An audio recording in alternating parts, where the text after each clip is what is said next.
आजकल का जो परीक्षा पैटर्न है उसमें छोटे क्वेश्चन बहुत ज़्यादा आते हैं। तो आज का वीडियो कक्षा 10वीं गणित के लिए बहुत ज़्यादा इम्पोर्टेंट है। हम अध्याय 1 वास्तविक संख्या के सभी जो छोटे छोटे क्वेश्चन हैं जिनसे वस्तुनिष्ठ प्रश्न बनते हैं, यानी 1 नंबर वाले प्रश्न बनते हैं, 2 नंबर वाले प्रश्न बनते हैं, है ना, 3 अंक वाले क्वेश्चन भी कुछ बन जाते हैं इस टाइप से।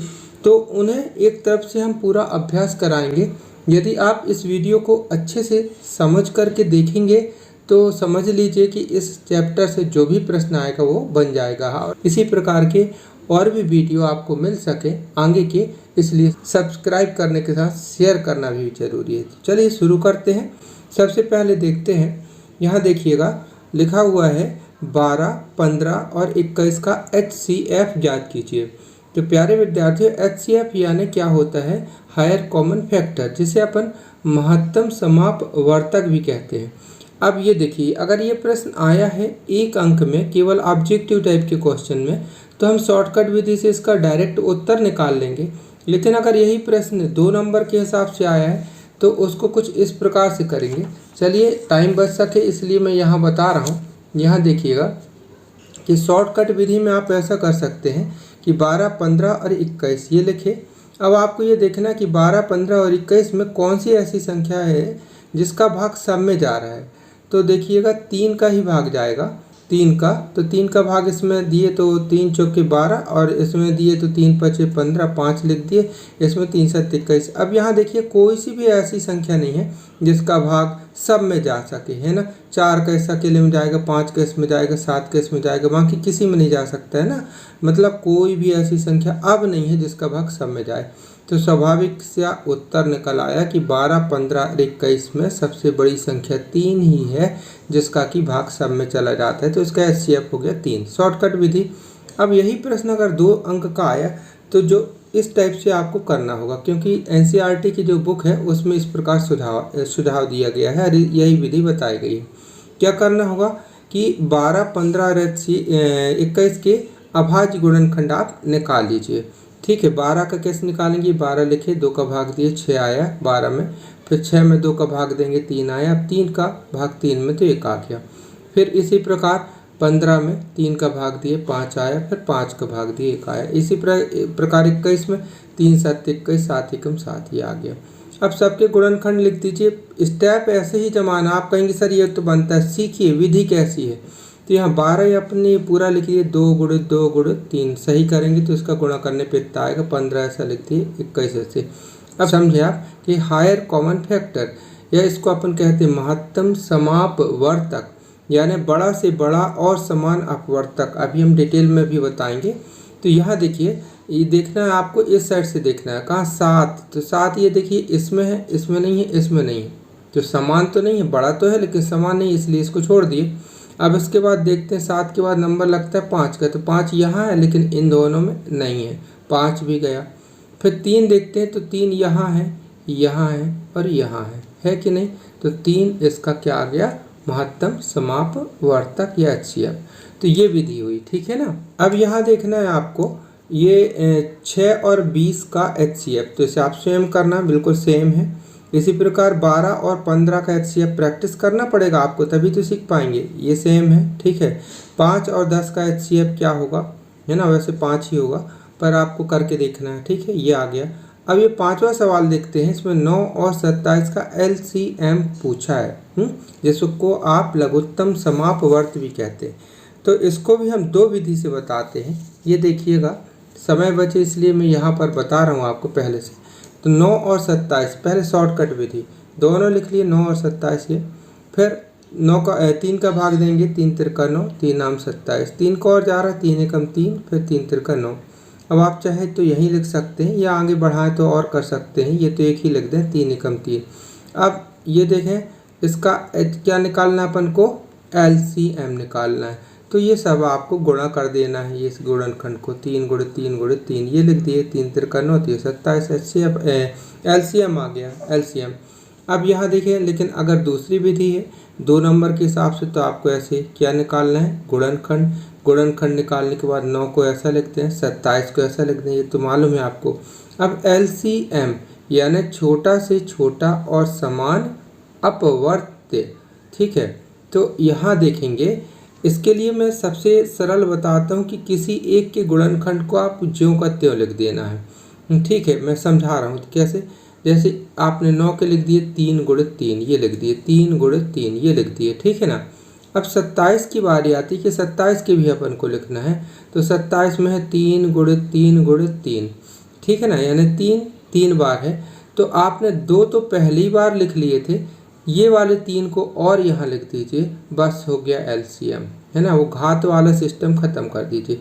तो 3 त्रिका 9 दिया 27। यहाँ पर ये छठवा कर लीजिएगा, 8, 9 और 25 का एचसीएफ कितना होगा। अब इसके बाद देखें यहाँ पर क्या लिखा हुआ है, सातवां से देखते हैं। सातवां क्वेश्चन है 96 और 404 का एचसीएफ ज्ञात करना। वैसे एचसीएफ ज्ञात करना हमने बता दिए हैं, फिर भी यहाँ थोड़ी सी बड़ी संख्या है तो एक बार और बता दूं जिससे आप और अच्छे से सीख जाएं। पहले आपको क्या करना पड़ेगा, 96 लिखें और 404, इसके क्या करना है आपको, ये गुणनखंड निकालना है। ये तो मालूम है आपको ना, 2 का भाग दिए फिर 2 का इस टाइप से देते गए, ठीक है। इसी प्रकार यहाँ पर 404 में 2 का भाग दिए तो 202 आए, फिर 2 का इसमें भाग देंगे, 2 एकम 2 0, 2 एकम 2, ठीक है। 96 बराबर लिख दिए 2 गुणित 2 गुणित 2 करके ये पूरे ये लिख दिए। 404 बराबर लिख दिए कितना, 2 गुणित 2 गुणित 101, क्योंकि 101 के बाद यहाँ इसमें किसी का भाग नहीं जाएगा ना, भाज्य संख्या आ गई है, किसी का भाग नहीं जाने वाला। अब आपको क्या निकालना है, HCF यानी बड़ा से बड़ा और समान अपवर्तक। तो बड़ा से बड़ा देखें क्या है, 101 है ना। तो 101 इसमें तो है लेकिन यहाँ नहीं है, तो 101 नहीं लेंगे। फिर 101 के बाद नंबर का किसका आएगा, 3 का, तो 3 यहाँ है, यहाँ नहीं है, दोनों में होना चाहिए था तब लेते, तो 3 भी नहीं लेंगे। अब बात आती है 2, तो 2 यहाँ है और यहाँ भी, तो 2 यहाँ भी ले लिए, ठीक है। अब सेकेंड नंबर का 2 देखते हैं, तो यहाँ है और यहाँ भी है, तो इसको ले लिए ये। अब इसका थर्ड नंबर का 2 देखते हैं, तो यहाँ है, यहाँ नहीं है, मतलब ये कोई 2 नहीं है, तो इसमें आ जाएगा 2 गुणित 2 यानी 4 क्या हो जाएगा इसका, इस टाइप से एचसीएफ ये पूरा लिखना पड़ेगा। एचसीएफ कोष्टक बंद करके 96 अल्पविराम 404 बराबर 2 गुणित 2 बराबर 4, है ना। यानी इसका मतलब हुआ कि इन दोनों का HCF 4 है। कई लोग HCF बराबर 4 लिख देते हैं ना। अब देखते हैं 9वां सवाल लिखा 5, 15 और 20 के लिए LCM और HCF का क्या करना है, आपको अनुपात ज्ञात करना है, ठीक है। यानी पहले इनका LCM निकाल लीजिए, फिर HCF निकाल लीजिए, फिर उसका अनुपात करना है। मैं बता देता हूँ क्योंकि आपको समझने में आसानी जाए। देखें ये 5, 15 और 20, इसके आपको अब ये गुणनखंड निकालना है, तो बनता है 5 बराबर 1 गुणित 5, 15 बराबर 1 गुणित 3 गुणित 5, 20 बराबर 1 गुणित 2 गुणित 2 गुणित 5, है ना। इस टाइप से ये गुणनखंड लिख दिए। एलसीएम निकालना है तीनों का, 5, 15, 20 का, ये लिखे एलसीएम 5, 15, 20। बस लिखना शुरू कर दें, जो आपकी मर्जी हो। पहले पूरे किसी एक के गुणनखंड लिख डालें आप चाहें तो, यहाँ से शुरू कर दें। 2 गुणित 2 गुणित 5, ये देखिए 2 गुणित 2 गुणित 5, ये पूरे लिख दिए हमने इसके, ये इतने, ये ठीक है। अब आगे चलते हैं, तो इसके पास चलते हैं, तो इसमें 3 और लिखा है, 3 लिखा है, जो कि आपने इतने में लिखा नहीं, इतने में नहीं लिखा, इतने में। तो इस 3 को आपको लिखना पड़ेगा, तो हमने ये लिख दिया 3, ठीक है। और 5 क्यों नहीं लिखे, 5 आपने पहले ही लिख दिया था ये, है ना, तो ये वाला 5 नहीं लिखना पड़ेगा, ठीक है। तो ये वाला, अब इसमें चलते हैं, तो 5 यहाँ लिखा है, तो यहाँ भी पहले ही से लिख लिया। यानी जो एक अंक एक बार लिख दिए हैं आप, वो दोबारा उस पर अगर आ रहा है दूसरे पद में, तो उसको नहीं लिखना है, ठीक है ना। अब इसका आपको गुणा कर लेना है, 2 दूनी 4, 4 पंचे 20, 20 3 60, ये आ गया, ठीक है ना। क्या आ गया, ये एलसीएम। अब इसी का क्या निकालना है आपको, एचसीएफ। एचसीएफ कैसे निकालेंगे, बड़ा से बड़ा समान अपवर्तक। तो देखिए 5 ही है सबसे बड़ा जो सभी में है, बाकी तो कोई संख्या कॉमन है ही नहीं, तो 5 क्या आ गया इसका HCF। अब अनुपात पूछा है, तो अनुपात में लिखा है पहले LCM और HCF का अनुपात, तो LCM पहले लिखेंगे, HCF बाद में लिखेंगे, इस टाइप से, है ना। तो LCM अनुपात HCF, तो LCM का मान 60 और HCF का मान 5। अब ये 60 अनुपात 5 आया, पर इसको आप सरल कर देंगे, यानी कि 60/5 को आप काट देंगे, तो 5 एकम 5 और 5 बारम 60, ये आ जाएगा, ठीक है ना। तो ये आपका क्या हो गया, ये आंसर हो गया इस प्रकार से। ठीक है, अब देखते हैं ये 10वां सवाल। इसमें लिखा है दो संख्याओं का गुणनफल 32 है। क्या है, गुणनफल 32 है और एलसीएम कितना है, 8 है, तो एचसीएफ कितना होगा। तो प्यारे विद्यार्थी, यहाँ इस सवाल को एक सूत्र होता है, आपको मालूम ही होगा। तो दो संख्याओं का गुणनफल वाला, ये देखिए ये वाला सूत्र लगेगा। ये क्या लगेगा कि एलसीएम गुणित एचसीएफ बराबर पहली संख्या गुणित दूसरी संख्या। इसको उल्टा भी लिख सकते हैं कि पहली संख्या गुणित दूसरी संख्या बराबर एलसीएम दोनों का और गुणित एचसीएफ। ठीक है, तो अब सवाल में लिखा था, सवाल में क्या लिखा था कि उनका एलसीएम कितना है, 8 है। ठीक है, और दोनों संख्याओं का गुणनफल, यानी पहली संख्या दूसरी संख्या अलग अलग तो नहीं मालूम, लेकिन इनका गुणनफल यानी ये पूरे का मान इकट्ठा कितना दिया है, 32। तो ये आपने 32 लिख दिया और एचसीएफ नहीं मालूम। तो अब क्या करेंगे, एचसीएफ यहीं रहेगा और 8 का यहाँ पक्षांतर किए, बटे में आ गया, 4 8 से काट दिए, 8 एकम 8, 8 चौके 32, एचसीएफ आ गया 4। कितने का एचसीएफ आ गया, वो जो दो संख्या दी गई थी उनका एचसीएफ इतना आ गया। आंसर हो गया ये। अब देखिएगा 11वां क्वेश्चन। 11वां आपको सेम करना है। दो संख्याओं का गुणनफल 135 है, उनका एचसीएफ 3 है, तो एलसीएम पूछा है। ठीक है, एलसीएम पूछा, सूत्र वही लगेगा, आप अभ्यास कीजिएगा। फिर 12वां भी देखो, 17 23 और 28 का एचसीएफ पूछा है, ये भी बन जाएगा। 11 13 का एचसीएफ क्या होगा, अभ्यास जरूर करना, आपको करना चाहिए, ये भी बन जाएगा। अब ये 14वां सवाल कुछ अलग सा दिख रहा हुआ आपको। लिखा है दो धनात्मक पूर्णांक पी और क्यू है, यानी दो धनात्मक संख्याएं हैं, एक है पी और दूसरी है क्यू। अब संख्या डायरेक्ट न दे करके सिंबॉलिक प्रतीकात्मक रूप में लिख दिया कि एक संख्या पी है दूसरी क्यू है, लेकिन पी कितनी है, तो पी बराबर लिखा है पी बराबर ए बी दो, यानी एक प्रकार से ए गुणित बी गुणित 2 ऐसा कहा है। और क्यू बराबर कितना है, तो क्यू बराबर ए 3 बी, यानी ए गुणित 3 गुणित बी। तो ये पी के गुणनखंड निकाल दिए एक प्रकार से, ये क्यू के गुणनखंड निकाल दिए। अब क्या पूछ रहा है, इन दोनों का एलसीएम पूछ रहा है। आधा तो समझ में आ ही गया होगा। चलिए पूरा बता दे रहा हूँ कि इस प्रकार से करेंगे। देखिए इस प्रकार से कैसे, कि P बराबर लिखा है कितना, P बराबर ए बी 2, तो इसको आप कैसा लिख सकते हैं, इंटू है यानी गुणा, यानी ए गुणित बी गुणित 2, P इतना हो गया। तो आपको क्या मिल गया, एक प्रकार से ये P के गुणनखंड निकल गए। इसी प्रकार Q बराबर कितना दिया है, A है ये A, ठीक है, ए 3 P, तो A गुणित 3 गुणित B। अब आपको एलसीएम निकालना है, तो हम क्या बताए थे सरल तरीका, कि किसी एक के गुणनखंड आप लिख दीजिए, इसके पूरे लिख दीजिए, यहाँ तक पूरा लिख दें, ए बी 2 ये लिखें। अब इसके बाद चलते हैं क्यू में, तो क्यू में देखो लिखा है ए, तो ए आपने तो लिख लिया, ना लिखें। फिर लिखा है यहाँ पर क्या लिखा है बी, तो बी भी आपने लिख लिया, अब नहीं लिखेंगे। फिर लिखा है यहाँ 3, तो 3 आपने देखो पहले नहीं लिखा था ना, तो 3 आपको ये वाला लिखना पड़ेगा, बस हो गया।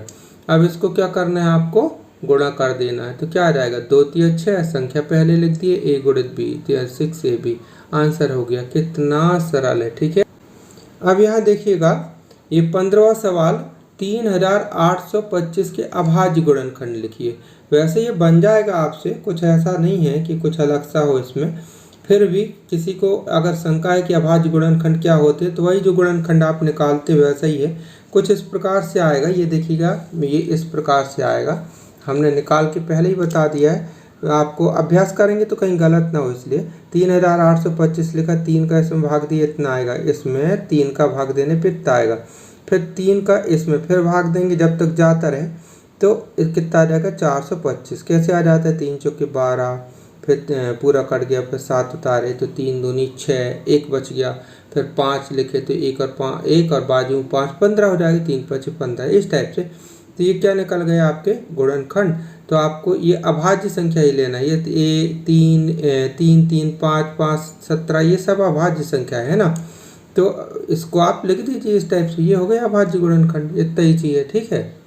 अब देखिए 16वां क्वेश्चन भी लिखा है, यदि ए और बी इस प्रकार है, वहाँ पर पी और क्यू लिखा था, यहाँ ए भी लिख दिया।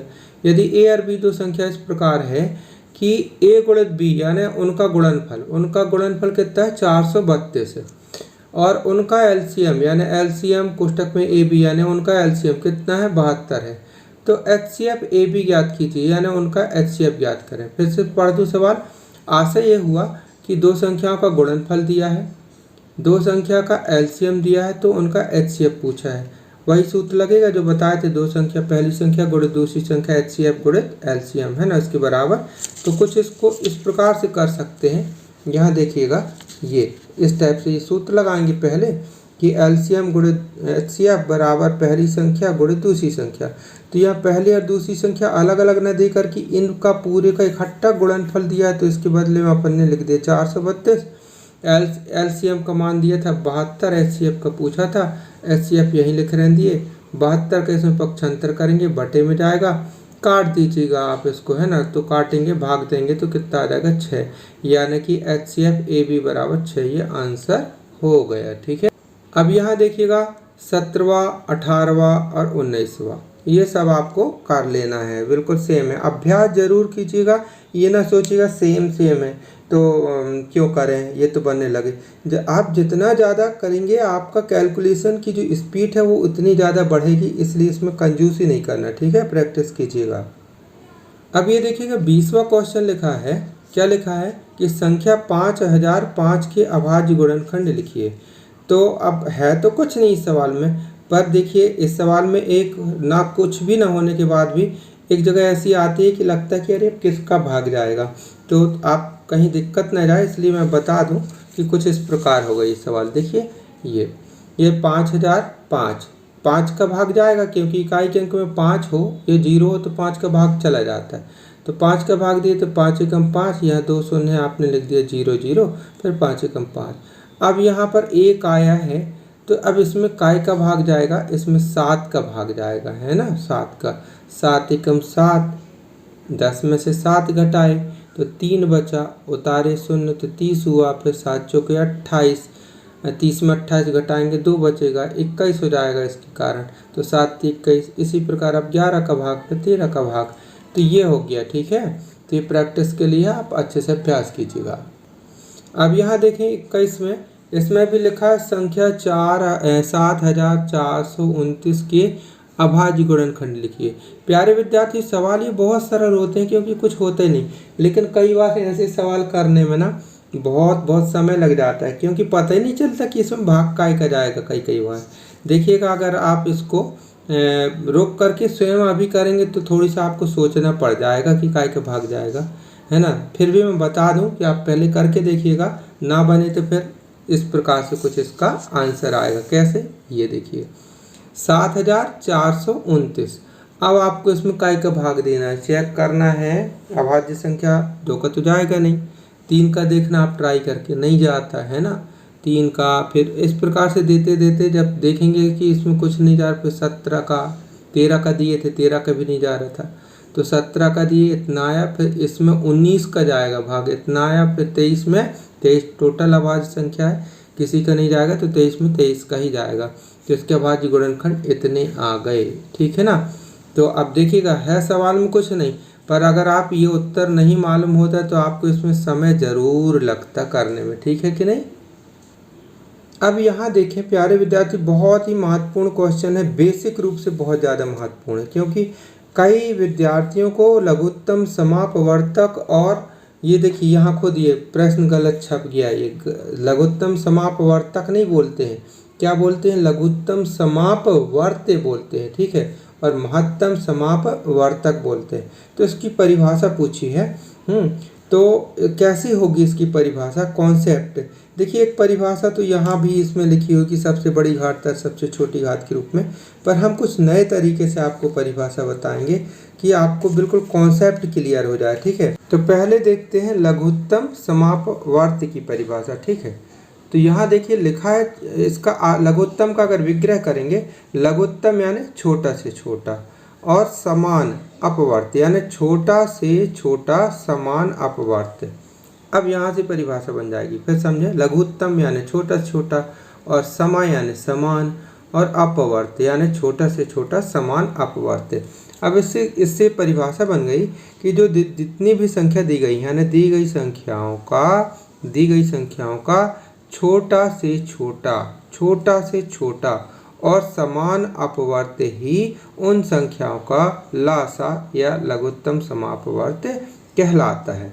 यहाँ आपको एक चीज़ और समझ में आ जाएगी कि अपवर्त्य क्या है और अपवर्तक क्या है।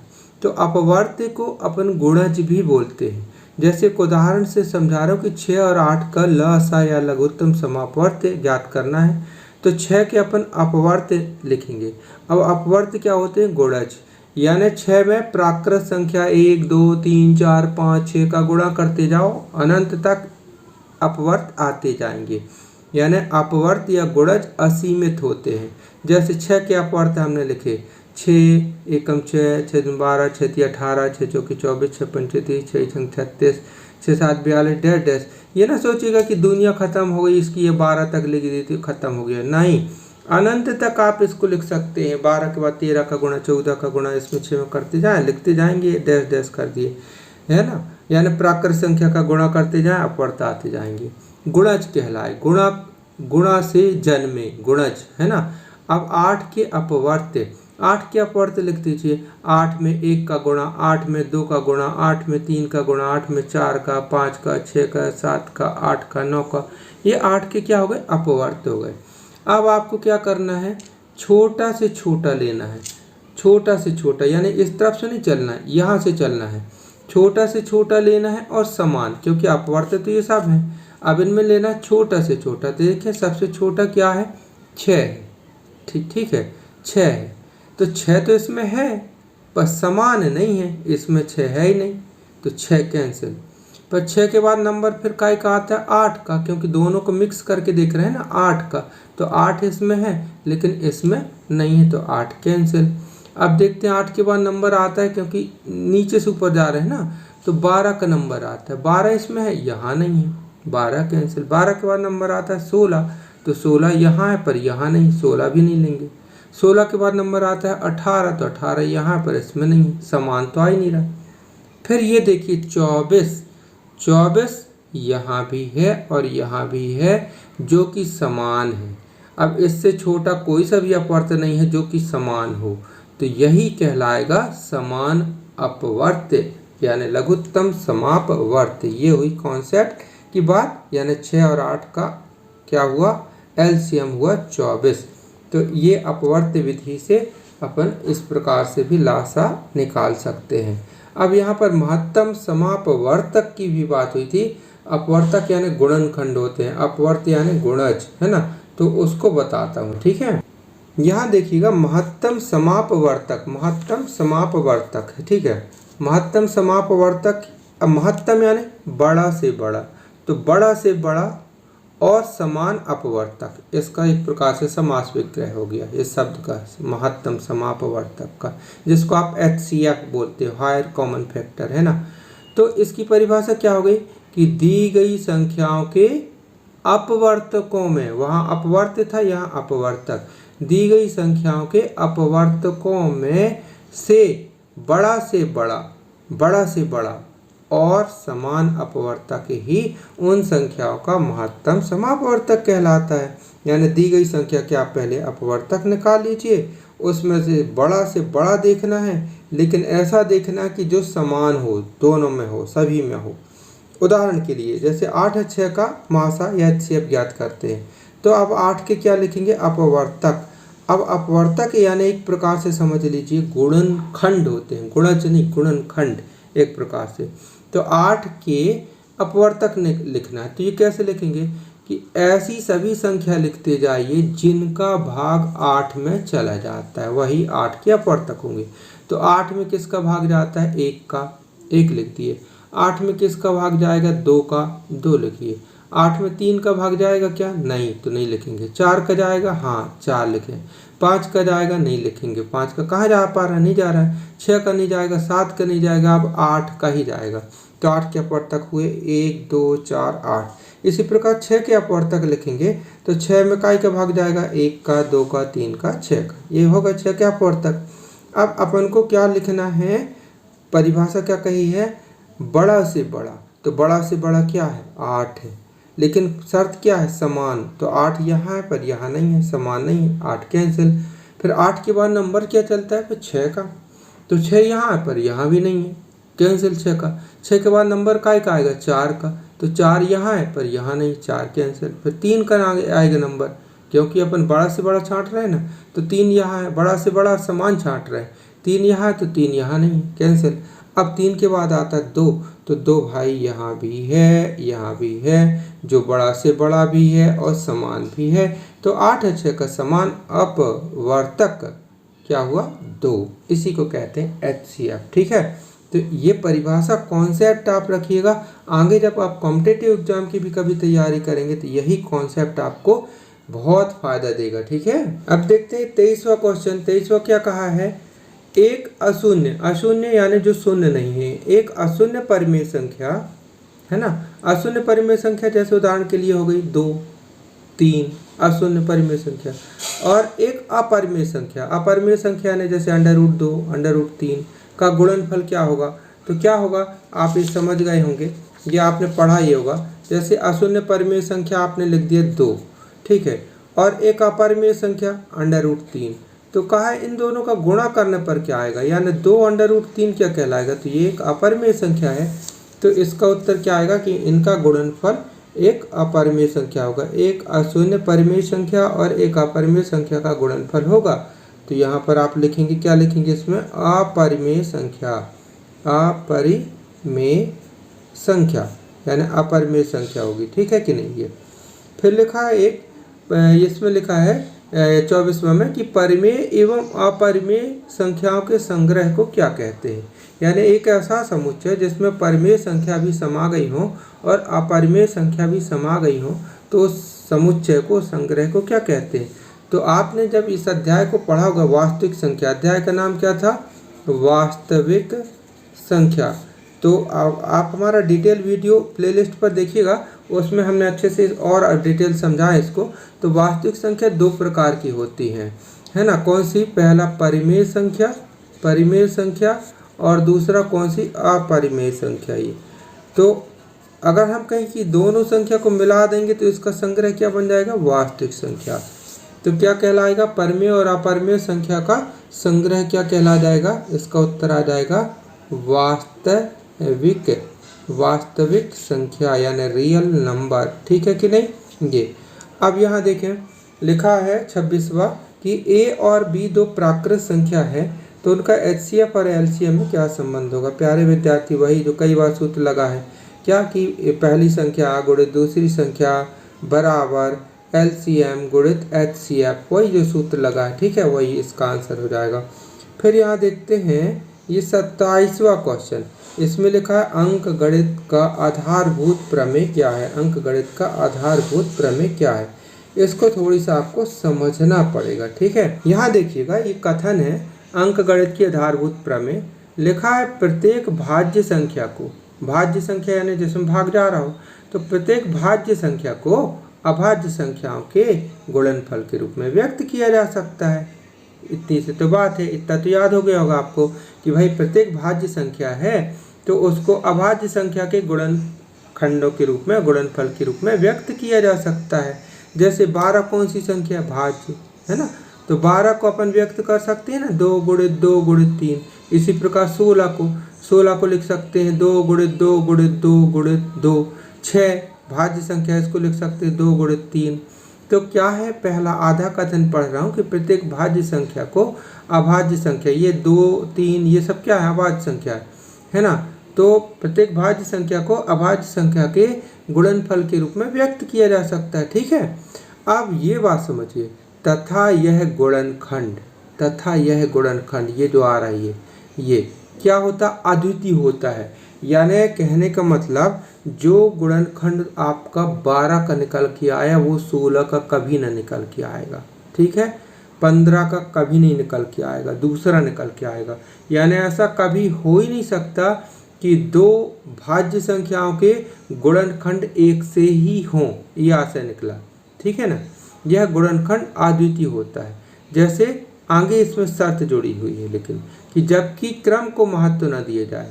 फिर से पढ़ दूं, एक बात समझना बहुत आवश्यक है कि प्रत्येक भाज्य संख्या को अभाज्य संख्याओं के गुणनफल के रूप में गुणनखंडित किया जा सकता है, और यह गुणनखंड जो होता है अद्वितीय होता है जबकि क्रम को महत्व न दिया जाए। ये लाइन लिखना बहुत ज़रूरी है। इसको मैं समझा रहा हूँ। जैसे 6 कौन सी संख्या बताइए? भाज्य। 6 कौन सी संख्या? भाज्य। अब 6 के गुणनखंड आपने कैसे लिखे? कोई ने लिख दिया 2 गुणित 3, चलेगा। कोई ने लिखा 6 के गुणनखंड 3 गुणित 2, तो चलेगा। अब कोई बच्चा कह रहा कि नहीं सर, आप कहे थे कि गुणनखंड अद्वितीय होता है। हम देखें 6 के गुणनखंड निकाले हैं 2 गुणित 3 और यहाँ 6 के गुणनखंड लिख रहे हैं 3 गुणित 2, तो ये 2 गुणित 3 है, 3 गुणित 2 है। ये तो अलग अलग लिख दिए हमने, तो ये तो आप कहते अद्वितीय हो यानी दूसरा कोई ना हो, इकलौता हो। ये तो दो गुणनखंड हो गए, एक इस प्रकार से, एक इस प्रकार से। तो नहीं, वही चीज़ इसमें बताया गया है कि जबकि क्रम के महत्व को क्रम का महत्व न दिया जाए, यानी कहने का तात्पर्य 2 गुणित 3 और 3 गुणित 2 को इन्हें एक ही समझा जाए। ये आशय है। पूरा चैप्टर एक एक समझा रहा हूँ, टाइम तो लगेगा, थोड़ी सा समय देना पड़ेगा आपको, है ना। तो लिखा है इसमें, यदि अंडर रूट पी एक अपरिमेय संख्या है तो पी कौन सी होगी? परिमेय होगी। किस प्रकार से आप यही समझ जाए, जैसे अंडर रूट 3 कौन सी संख्या है? ये अपरिमेय संख्या। तो अगर मैं इतना अलग निकाल दूँ, 3 भर पूछूँ, तो 3 कौन सी होगी? परिमेय संख्या होगी। तो इसका उत्तर क्या आएगा? इसका उत्तर आ जाएगा परिमेय संख्या। परिमेय संख्या, ठीक है ना, परिमेय संख्या होगी। अब इसके बाद लिखा है, किसी वास्तविक संख्या का निरपेक्ष मान क्या होता है? तो सदैव धनात्मक होता है। वास्तविक संख्या का निरपेक्ष मान धनात्मक होता है, शुद्ध सी बात, धनात्मक, ठीक है ना, धनात्मक होता है। फिर ये देखिएगा, ये परिभाषा आपकी बुक में दी गई है एलसीएम की, हमने नहीं बताई थी आपको, ये भी लिख देंगे तो वो भी सही है। परिभाषा ही है कि संख्याओं में संबद्ध प्रत्येक अभाज्य गुणनखंड जो निकाले आपने, उनकी सबसे बड़ी घात का गुणनफल क्या कहलाता है? तो वह एलसीएम कहलाता है। ये एलसीएम की परिभाषा है। सबसे बड़ी घात का गुणनफल एलसीएम, और सबसे छोटी घात का गुणनफल क्या कहलाता है? एचसीएफ कहलाता है। तो ये परिभाषा भी एलसीएम और एचसीएफ की परिभाषा भी आप लिख सकते हैं, चलेगा, ठीक है। अब इसके बाद अपन ये देखते हैं, रिक्त स्थान की पूर्ति कीजिए, ठीक है। एलसीएम एचसीएफ की परिभाषा ये वाली थी। लिखा है इसमें, एक प्राकृतिक संख्या, एक प्राकृतिक यानी प्राकृत संख्या, एक प्राकृत संख्या का अभाज्य गुणनखंड उसके गुणनखंडों के क्रम को छोड़ते हुए क्या होता है? अद्वितीय होता है। यही तो है, क्या है, एक प्रकार से अंकगणित के आधारभूत प्रमेय का एक सरल रूप से आशय है ये, ठीक है ना। तो यह अद्वितीय आएगा खाली स्थान में। फिर इसमें क्या लिखा हुआ है? अंडर रूट 2 एक कौन सी संख्या? अपरिमेय संख्या। खाली स्थान में आएगा अपरिमेय संख्या। यानी कि अपरिमेय संख्या की पहचान बता दूं कि अंडर रूट के अंदर अगर कोई भी आप अभाज्य संख्या लिख देते हैं तो वो अपरिमेय संख्या बन जाती है, ठीक है। फिर 3 अंडर रूट 2 कौन सी है? ये परिमेय, ये अपरिमेय, तो दोनों का गुणनफल अपरिमेय संख्या होगी, ये भी अपरिमेय संख्या। ये 5 परिमेय लेकिन माइनस अंडर रूट 3 उसमें घटाएंगे तो अपरिमेय बन जाएगी, ये भी अपरिमेय संख्या है। इनको सिद्ध भी करने के लिए आता है कि सिद्ध करो कि यह अपरिमेय संख्या है। क्यों? तो हमने डिटेल में वीडियो बनाया, उसको अच्छे से समझ लीजिए। हर चैप्टर की वीडियो पूरी गणित पूरी है प्लेलिस्ट पर, आप देखेंगे, आपको ट्यूशन की भी ज़रूरत नहीं पड़ेगी। अब यह देखिएगा एचसीएफ इसमें पूछा हुआ है। एचसीएफ ए गुणित बी और एलसीएम ए गुणित बी, यानी दो संख्या का महत्तम और लघुत्तम समापवर्त्य का गुणनफल क्या होगा? यानी पहली संख्या गुणित दूसरी संख्या, यानी ए गुणित बी आएगा ये। अब यहाँ पर ये थोड़ी सा क्रम गलत लिखा हुआ था, इसमें मिस्टेक थी सवाल में।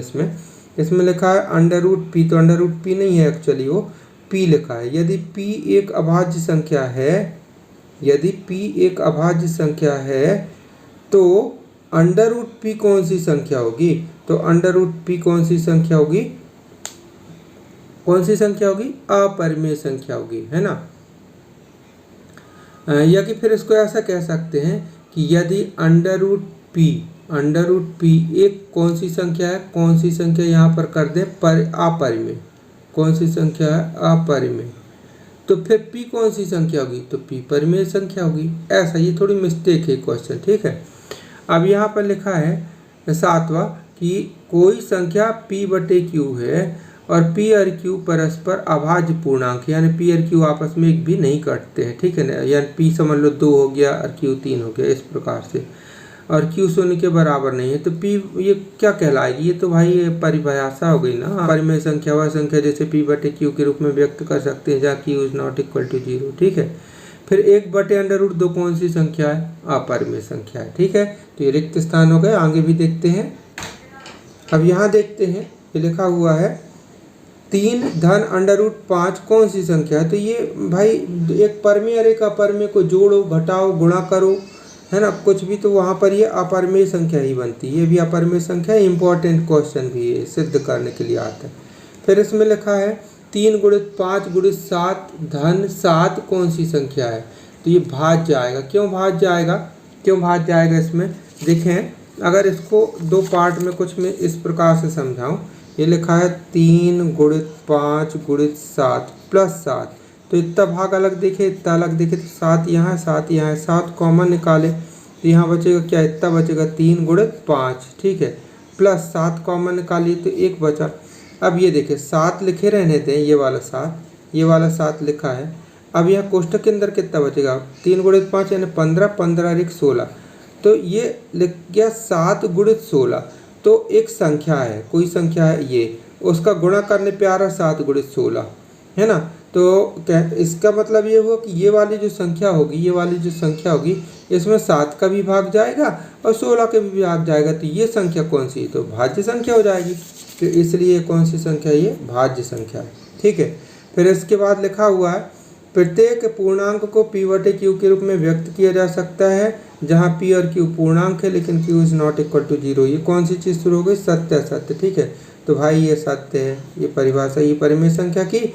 और फिर लिखा दूसरा में प्रत्येक वास्तविक संख्या एक अपरिमेय संख्या होती है, नहीं, क्योंकि वास्तविक में तो परिमेय भी आती है ना, तो इसलिए ये असत्य हो जाएगा। फिर लिखा 1 बटे √2 कौन सी संख्या है, परिमेय, तो परिमेय नहीं है ये, इसके कारण अपरिमेय बन गई, अपरिमेय संख्या थी, तो ये कथन असत्य हुआ। फिर लिखा है 26 और 91 का HCF होगा 13, यानी 13 वह बड़ी से बड़ी संख्या है जिसका भाग 26 और 91 में जाता है, बिल्कुल सही है, ठीक है, आंसर सत्य हुआ। फिर 5 एक परिमेय संख्या है, बिल्कुल सही, सत्य है। तो प्यारे विद्यार्थी, इस प्रकार से हमने इस अध्याय को सिखाने का प्रयास किया। अब आपसे इतना बनता है तो निश्चिंत हो जाइए, इस अध्याय का 1 अंक या 2 अंक या 3 अंक का क्वेश्चन आएगा, आपसे बेझिझक बन जाएगा। और यदि बड़े क्वेश्चन के लिए आप इस अध्याय का और पढ़ना चाहते हैं, 4 या 4 अंक के क्वेश्चन इत्यादि के लिए, तो प्लेलिस्ट पे देखिएगा, वास्तविक संख्या की प्लेलिस्ट डली हुई है, चैप्टर वाइज वीडियो, हर चैप्टर के आप जिस चैप्टर का देखना चाहते हैं तो प्लीज़ सब्सक्राइब कर लीजिएगा। बहुत काम का चैनल है, 11 12th में भी वीडियो आपको मिलते रहेंगे, और देखिएगा प्लेलिस्ट है। थैंक यू विद्यार्थियों, मिलते हैं बहुत जल्दी अगले वीडियो पर। जय हिंद।